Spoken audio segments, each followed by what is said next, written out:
Everyone and welcome back to another DC Universe miniature game. It's time to change up the table that we've been using for Batman and Crisis Protocol, etc. And we recently returned to the DC Universe game, and it is a fun, just throw buildings at each other kind of game to play, and it's the most fun way of clearing a table to make way for a new setup for the next few matches we're going to play. So with that in mind, we are doing a sort of custom scenario, kind of.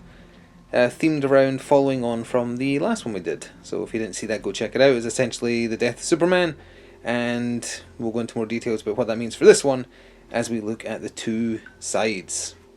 So from the hardback rulebook last time we did the Superman versus Doomsday scenario, and Superman did win, but Doomsday did revive right at the end, even though it didn't affect the outcome of that match.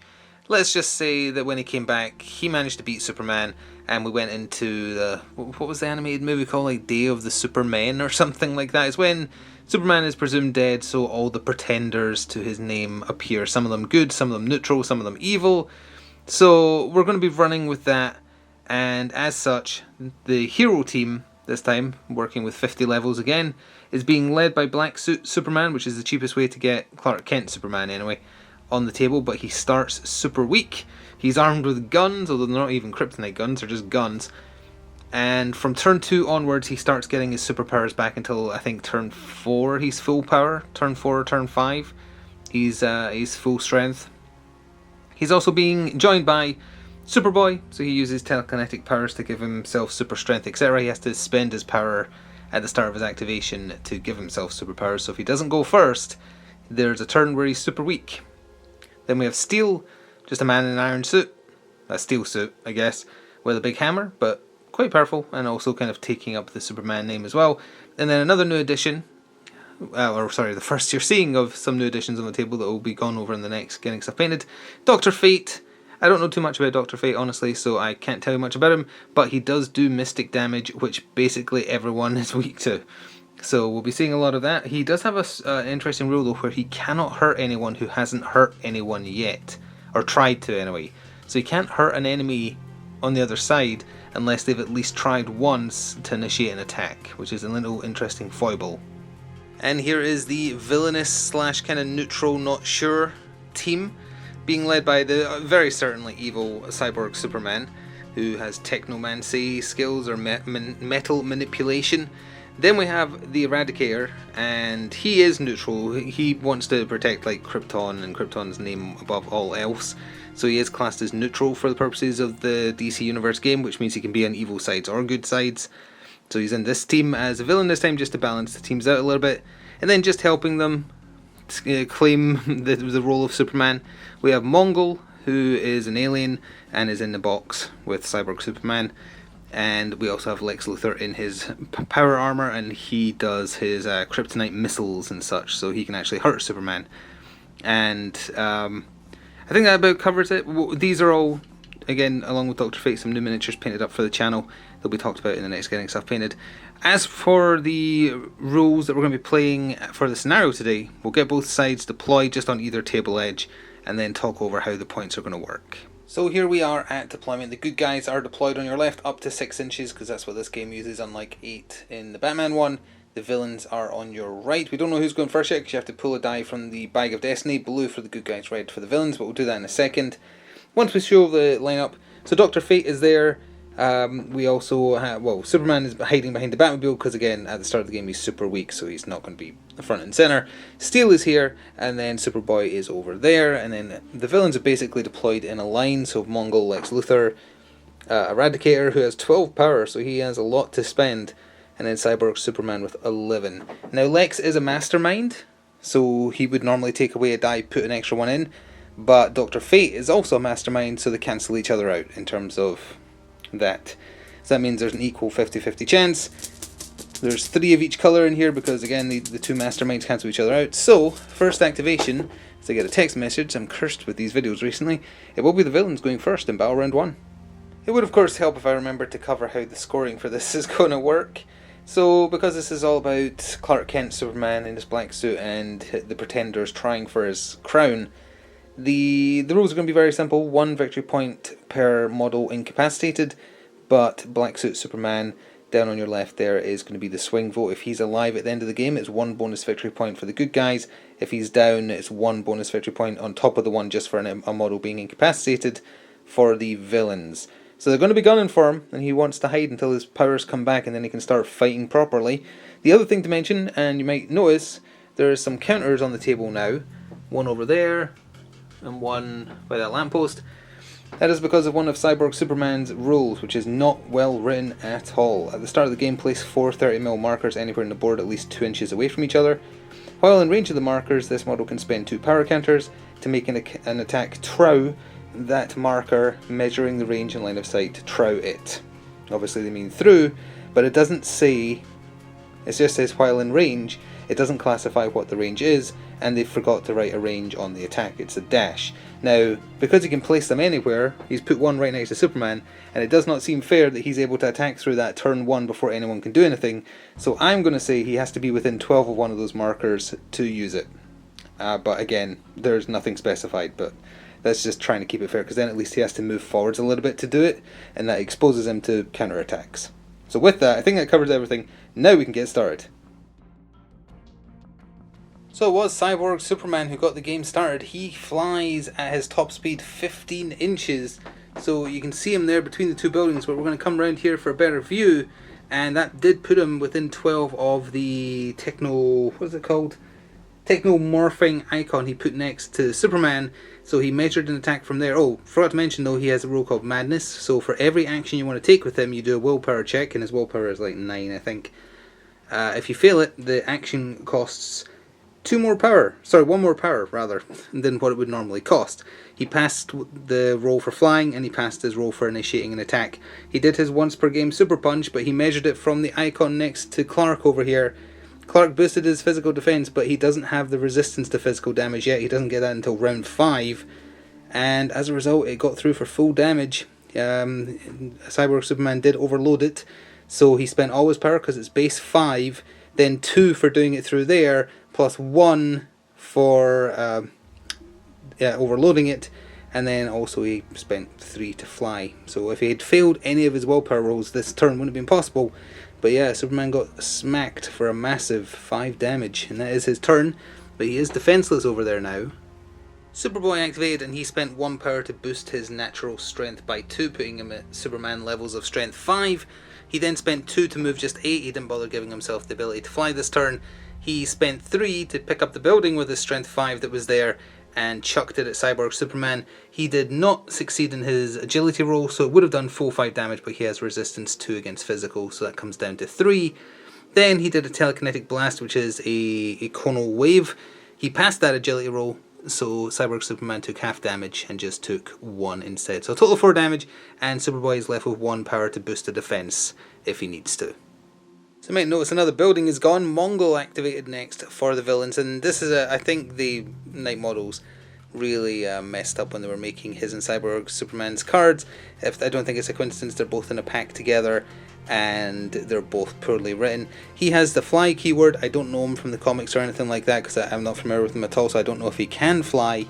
But in this miniature game, he has the fly roll, but no fly movement stat. So he just has walk and run. He doesn't have fly, even though he has the roll. So, you know, Night models, man. So anyway, he spent 2 to move 8 or 9, which put him next to this building. He's strength 5, so that's Superman's strength. He can throw 10 inches. So he picked up the building that was there for 3. He chucked it at Superboy. It's just an evade roll, so there's no point boosting physical defense. He actually failed it, but he does have resistance 2 to physical, like Cyborg Superman, whose damage I forgot to remove. So Superboy has also taken 3 damage. He doesn't have anything else he can do range. He can only do 1 throw per turn, so he's banking a massive 5 power. So the target that everyone's after, the original Superman activated, he spent 2 to move to where you can see him right next to the shipping container over there. He has nothing except his guns and a damage 1 super punch at the moment, so he overloaded his gun for +2 damage rather than rolling the extra die, because Cyborg Superman couldn't defend himself.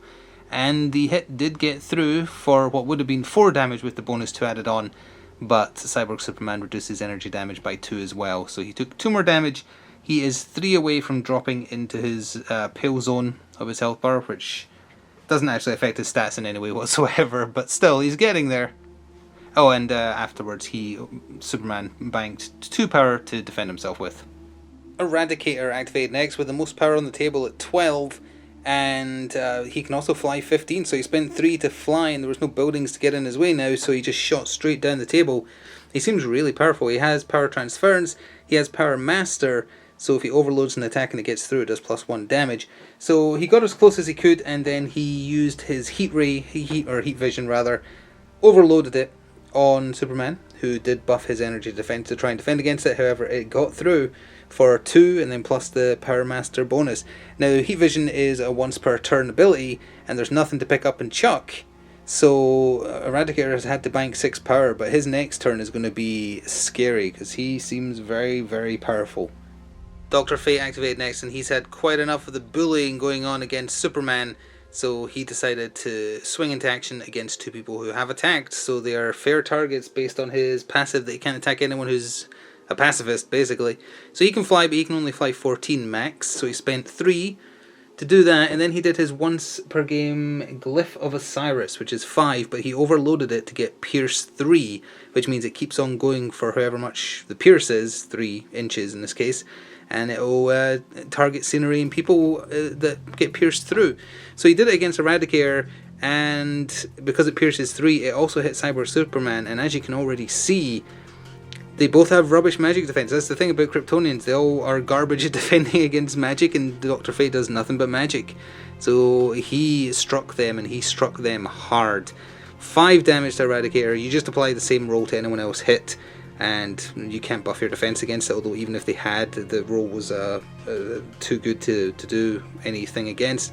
So Cyborg Superman took 5 as well, putting him dangerously into his blue zone, pale zone, and close to the blue zone. And that's Eradicator's first bit of damage. He gets, he starts super, as long as he's in the healthy part of his health bar, he gets +2 attack, +2 to all defenses, and +2 power, which gave him still rubbish 13 magic defense, but still, he keeps on dropping, though. He goes down to +1 to all those stats in his pale zone, and then -1 in his blue zone. But yeah, 10 damage there from Dr. Fate, not too shabby. Lex Luthor in his warsuit was the final activation for the villains this turn. He flew 12 to where you can see him in the rubble of one of those buildings. He shot his once per turn kryptonite beam. He couldn't reach Superman, so he shot at Superboy instead. It got through because it's both kryptonite and magic, I guess, just so it's easy to wound Kryptonians with. So it got through for 2 damage, but because of weakness to kryptonite, Superboy takes 2 additional damage, and in total took 4, so pretty bad. So now it's over to Steel to end battle round 1. So Steel didn't have too much he could do. He flew forwards 12, and then he did a overloaded hammer throw at Eradicator, and it also has Pierce 3, so it would catch Cyborg Superman. Now, I was under the impression that the resistance rule for this game had reduced the damage received by nature of whatever type, so physical in this case, to a minimum of 1, but I was thinking of Crisis Protocol. There is no such wording. It just says you've reduced nature or damage of this nature type by the listed amount. It doesn't say to a minimum. So his hammer throw got through on both of them, but they both have resistance physical 2, and it does 2 damage. So it did nothing. And with that, with no points scored on either side, we're just immediately able to get everyone repowered back up and start battle round 2, and we'll draw a counter from the bag. So we have the Bag of Destiny here to see who will be going first in battle round 2. Power has been given out as power, and Superman has regained his ability to fly this turn. Sadly, it doesn't help his defense or power, or strength rather, so it's not looking good. I think this is a little bit more one-sided than I thought it would be, which is a shame, but hey, we'll see how it goes. Dr. Fate can definitely beat up Kryptonians, or pretend Kryptonians, so it might all rely on him. Oh no, it is the villains going first for the red die. Battle round 2. So for the second time in a row, Cyborg Superman got a turn started. He moved 2 for 2 power. He didn't fail a willpower check. Just realised did not do his willpower check for the very last thing he did in the game. In the turn rather. Let's see if he failed it. 4, 5, 6, 7. No, he passed. Okay, it's fine. He passed every single one. So he passed it for moving. He then overloaded a throw to pick up Superman and throw him at Superboy. He did pass his willpower roll for that. So that does strength -1. He has strength 6. So that was 5 damage to Superman right there. Superboy dodged him though, so he took nothing. And then with the roll we just did there, he did his once per game Frost Breath on them. Superman failed his evade, so he took full damage 2. Superboy passed his evade, so he only took 1, but both of them lost power on that as well, because it has stun 1 on it. So a very effective turn. Superman he's just below half health by 1. Yeah, just by 1, I think. Actually, no, with the 2 damage he took from the Frost Breath, he will now be into the latter half of his health.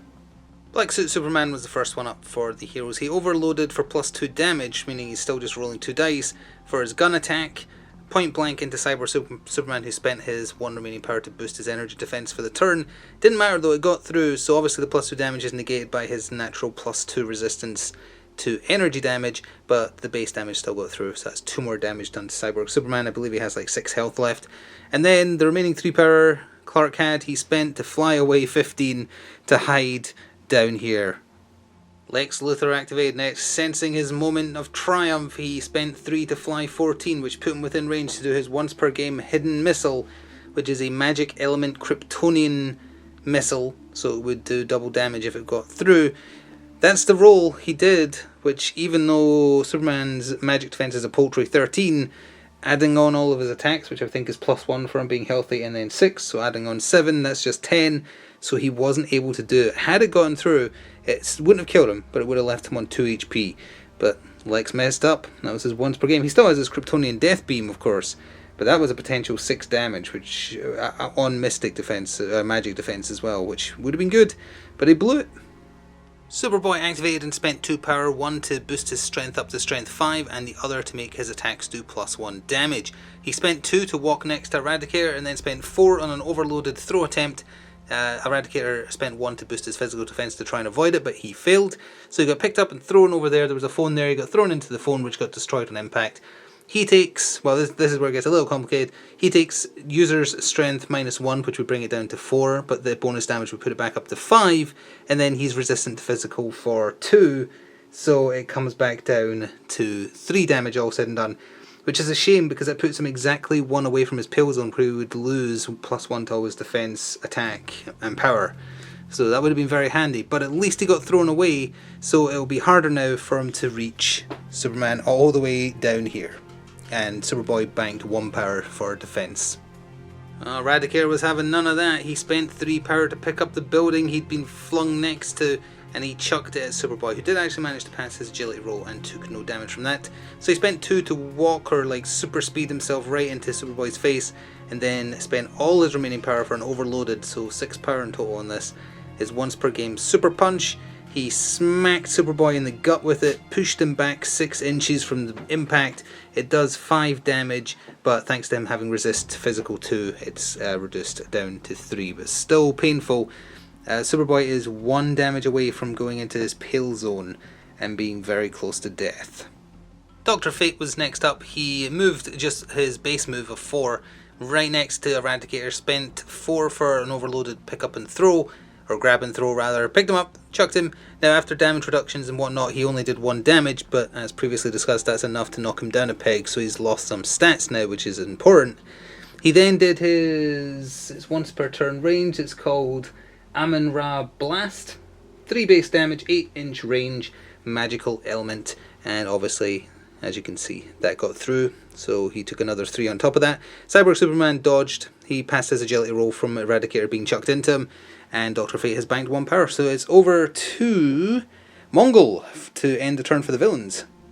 So Mongol stomped in his 9 inches base to base with Dr. Fate. He did an overloaded grab and throw to throw him away from the people he can easily hurt. He went over there. He is strength 5, so it would have been 4 damage, but Dr. Fate ignores 2 physical damage, so that's 2 damage. He then fired his chest cannon, which is energy defense. Oh, also I forgot to mention he has a passive called Expert Combatant, where Mongol can spend 1 power on an attack, and he ignores any defensive improvements, which he did both times. So his chest cannon laser hit Dr. Fate for 3 damage, giving him a total of 5 damage. He isn't actually that tanky. He is 2 away from dropping into his pale zone. So it is Steel this time to end off Battle Round 2. So we'll cover Steel's activation in the opposite order because he attacked and then moved, but he moved and ended up down here next to the Batmobile and Lex. But first of all, he did his once per game called Earthshaker, where he chucks his hammer into the ground. It causes a gigantic explosion. It's a range 5 explosion with stun 2, although stun doesn't matter because it's the end of the turn. He smacked Lex. Lex had no power left to boost defenses or anything like that anyway, so he took the full damage from it, and that's the first damage Lex has taken, although he doesn't have that much. 2 would put him in his pale zone as well. And that does take us to the end of Battle Round 2 with no victory points on either side. However, there is a lot of people who are very, very close to getting to the pale part, or sorry, I keep on mixing up pale and blue. It goes from healthy to pale to blue. There is a few people very close to getting to their blue part of their health, and that's when KO checks have to start happening, and they're very close to incapacitating. So Battle Round 3 is where points are going to be scored, and potentially even the game decided, depending on how badly one side does, but I guess we'll see. So not many buildings left on the table, and of course it is much more likely to be the heroes getting this turn. What is it with me getting text exactly as I start recording clips? Either way, power is given out. Let's see who's going first. I don't believe it. It is actually the villains. So that means there's only hero tokens left in this bag, but the villains are getting first activation in Battle Round 3. So Lex got Battle Round 3 started, and I forgot to mention, but Clark can now use all his listed attacks. So he has access to Super Breath, his Super Punch, everything other than the guns. So anyway, Lex fired his Kryptonian Death Beam at Clark. It hit him, 2 damage base, but because he's Kryptonian, it doubles to 4 damage. Put him in his pale zone. He did his instant KO check and passed it. Then Lex fired his once per turn energy blast, which is base 2 damage energy. Clark did boost his energy defense to try and resist it, and did not, for another 2 damage. So that means that Clark now has 2 health remaining, and will also have to do a KO check at the end of the turn, assuming he lives.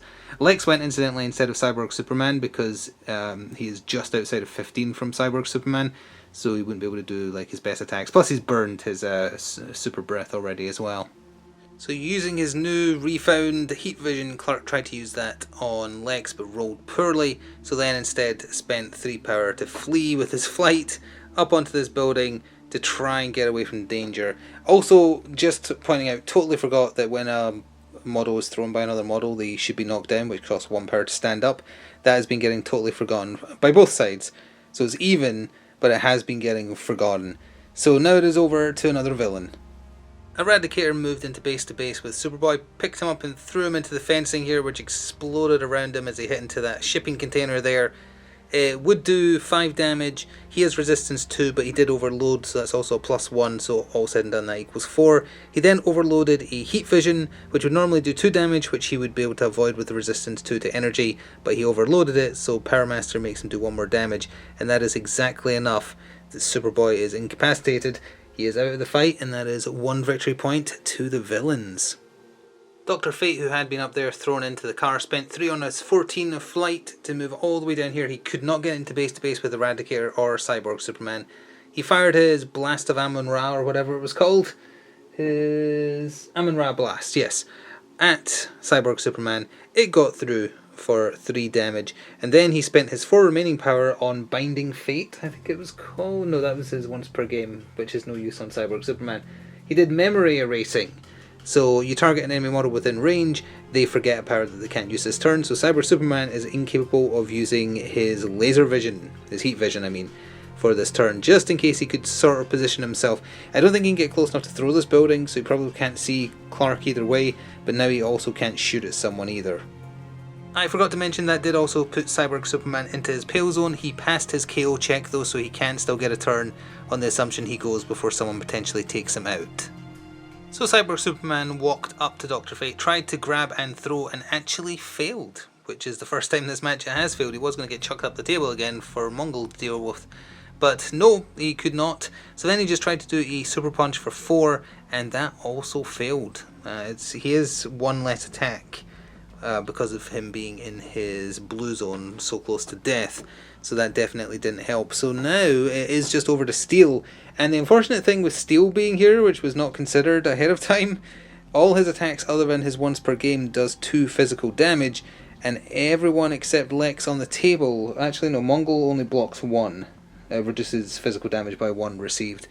But Eradicator and Cyborg Superman, they reduce it by 2, so he literally can't hurt them unless he's able to throw them into something or throw something quite large at them, and he's only strength 3, because he's only a normal guy, more or less. So I'm not sure. I'm not sure. So with all that in mind, it was a simple turn for Steel. He chucked his hammer at Lex, it got through for 2 damage. He moved into base to base, spending 1 because he was so close, and then he just swung his hammer, caught Lex upside the head for another 2 damage. 4 in total, puts Lex basically at half health, and now it's over to Mongol to end battle round 3. So Mongol's basic strike also can't get through the resistance to physical 2 that Dr. Fate has, almost called him Doctor Strange. So he moved up to him, grabbed him, threw him, chucked him into the storage container here, and took 4 damage, but again he has physical resistance too, so that damage comes down by 2. For 2 damage, does put him in his pale zone though, and that means he now has -1 physical defense. And that does take us to the end of the round. So it's probably too little too late, but Clark's super strength has returned now, and his super punch does more damage, because on his card it's base 1 damage, which is just to show how weak he is when he starts. Well, why am I shaking this? We know for a fact the heroes get first activation. It's not looking good for them though, but yeah, there we go. And also Dr. Fate has regeneration 1, so he's actually out of his pale zone by 1, which is important because it means he doesn't also lose 1 extra power, which is his bonus for being healthy. Now as you can see, the battlefield has changed again, but I did forget to mention that all wake-up or knockout checks rather at the end of the turn were passed. Clark went first with his newfound super strength. He picked up the building he was on, and he can fly, so he doesn't take fall damage or anything like that.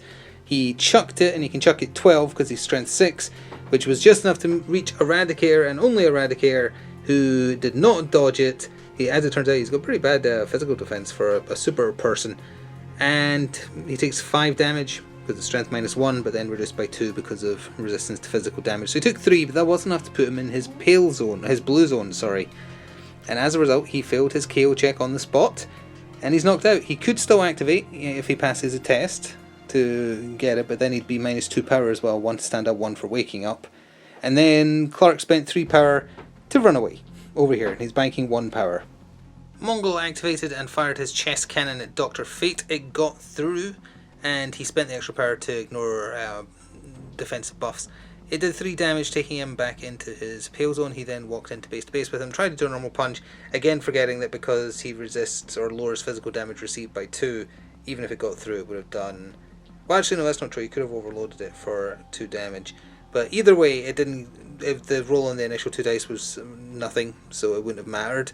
But yeah, actually there is a way that he could have damaged him in melee. Dr. Fate dodged past Mongol to where you can see him. He picked up Cyborg Superman and threw him at Eradicator. 3 damage reduced to 1 because of the physical resist 2, and Eradicator takes nothing despite not being able to dodge, again because it would be 2 damage because Cyborg Superman is size 2. He reduced his physical damage by 2. Then he did his Amun-Ra Blast. That got through easily. He banked 2 power. That did 3 damage to Cyborg Superman and was enough to take him out. So the villains have finally lost someone as well, evening things up at 1 victory point apiece. And now it's over to Lex or Eradicator, assuming he can wake up. So Eradicator did try to wake up and he wasn't able to, so he's not getting a turn, and there's no point in leaving power next to him because he can't buffer or anything like that while he's unconscious. And that does use up the villain's turn. I did forget to mention that when Dr. Fate picked up and threw Cyborg Superman, he actually got a crit result for the results matching. I don't know if that applies to crit damage, so there might have been 1 extra damage on the table there but it didn't apply. But I don't know if the crit works on throws. So Steel activated, but there wasn't much he could do because when he initiated a basic strike on Lex, Lex reacted with his once per game energy field for 2 power, where he gets resist physical and energy 2 until the end of the round. So he's reducing any damage taken by 2, and he can't do more than 2 damage with just physical attacks. So there was nothing he could do damage-wise. He picked Lex up and chucked him against the Batmobile. Again, the damage is absorbed because he's just strength 3. So no damage, but did kind of move him further back from Superman again. But then he just banked 3 power because there's nothing he can do. So Lex can technically do something to end off battle round 4. Let's see what he does. So all Lex did was fire his Kryptonian death beam right into Steel's face. Steel isn't a Kryptonian, so it doesn't do double damage, but it did get through for 2 damage, which is the first damage he's received the entire match. So we already know the battle round 5 is definitely hero going first turn. Clark has regained 2 extra power and now has resistance +2 to energy and physical finally. Although again his health is so low, probably won't matter. We're going to count round 5 as the final round because this has been dragging on a little bit. So this is the turn to play for. We'll see how it goes. Eradicator is still unconscious, but everyone else is awake. So Dr. Fate got the round off by firing his Amon-Ra blast at the unconscious Eradicator, so he's like it's -1 or -2 defense. Either way, he's already on his bad defense because it's magic. So it did 3 damage, then he walked next to him for 1, did an overloaded punch just to make sure it went through. It did for 2, which is 1 more than who's required, rather. Eradicator is off the field. That is the second victory point for the heroes. And at this point, I don't think Lex and Mongol can actually... Well, no, Lex could. Lex can catch Clark. Mongol can't because he's missing a fly stat. So it's just down to Lex, I think, and then it's done. So Lex activated, flew his 14, and that got him there. The Kryptonite Beam, which is his longest range attack, is 10 inches. Not enough to reach Clark over there. So that's probably it, but we're still going to play out the rest of this round at the very least. And it's over to Steel or Clark next for the heroes. So Steel followed Lex and did an overloaded hammer throw against him. It got a crit for +1 extra damage for 3. It put Lex 1 away from his blue zone, so he doesn't have to do a KO check.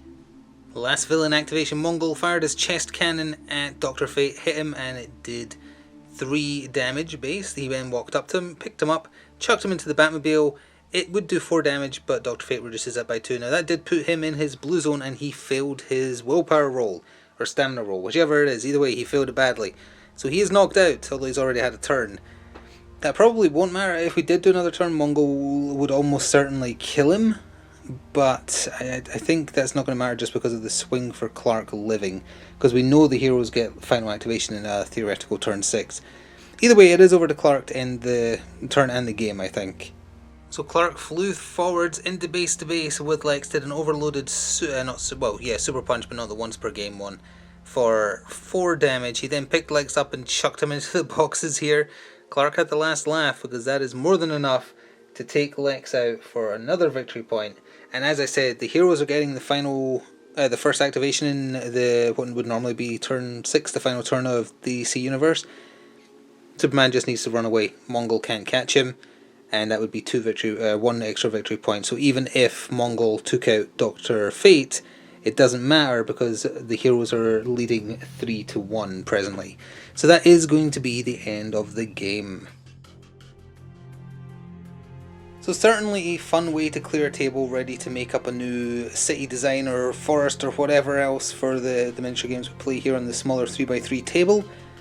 Did drag a little bit largely because of everybody reducing physical and energy damage received.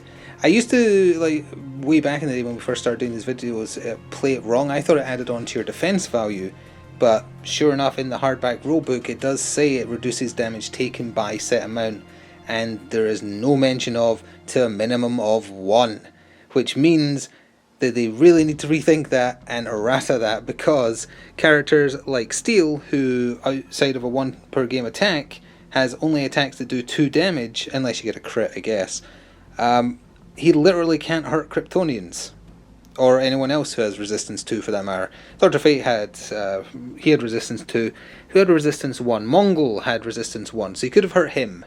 But yeah, they really need to a minimum of 1 thrown in there. As far as mistakes, I mentioned about the having to stand up costing 1 power for the people who got knocked over when thrown. Totally forgot as well that if a model with fly is attacking a model without fly, they get a bonus. I forget if it's you count their defenses -1 or you just get +1 to your attack, but either way it works out the same. You get +1 somehow. It only matters for Superboy. Literally everyone else could fly, at least Clark after turn 2. Everyone else here could fly, but Superboy has to spend power on his activation to buy the ability to fly. So there was times when he was getting attacked and chucked about where he hadn't done that yet, or just chose not to because he just needed to move a little bit. So the villain should have been getting some bonuses against him in those turns. So that was forgotten. Excuse any other mistakes. The DC Universe miniature game, it's full of badly written character cards. I showed you the Cyborg Superman one.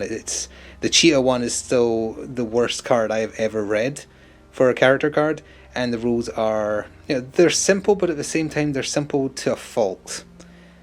I like the resistance rule, for instance, but it's still fun. It's fun to throw buildings. It's a fun once in a while game, and that's what I think we'll keep it as. Just once in a while, throw stuff around and have fun with that, even if some things are a little bit night models-y. Anyway, thank you very much for watching. Please do show your support if you would like to see more DC Universe miniature game, And until next time, ta for now.